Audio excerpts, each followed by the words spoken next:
हरे कृष्णा मित्रांनो, स्वागत आहे तुमचे यूट्यूबच्या ऑडिओ बुक दुनियेत। कुरुक्षेत्राच्या रणमैदानावर उपस्थित असलेले मोठमोठे योद्धे कैक अर्जुनांना सहज अगत्या गिळंकृत करू शकणारे होते, परंतु श्रीकृष्णांच्या कृपेने अर्जुन त्या सर्वांनाच मारण्यात समर्थ झाला। श्रीकृष्णांच्याच कृपेने अर्जुन गोकुळाच्या चिन्हांतील अल्पशा जाळाला पार करावे त्याप्रमाणे कुरुक्षेत्रातील रणांगणावरील योद्ध्यांच्या अथांग सागराला सहजगत्या पार करू गेला। परीक्षितांना अनेकानेक कारणांमुळे श्रीकृष्णांचे चरित्राचे आकर्षण होते।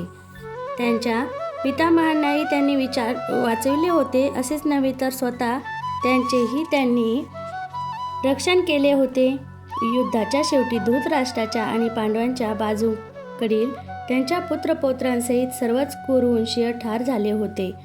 5 पांडव बंधूंशिवाय सर्वच युद्धात मारले गेले होते। परीक्षित महाराज तेव्हा मातेच्या गर्भात होते। त्यांचे पिता अभिमन्यूही युद्धात मारले गेले होते। हरे कृष्णा।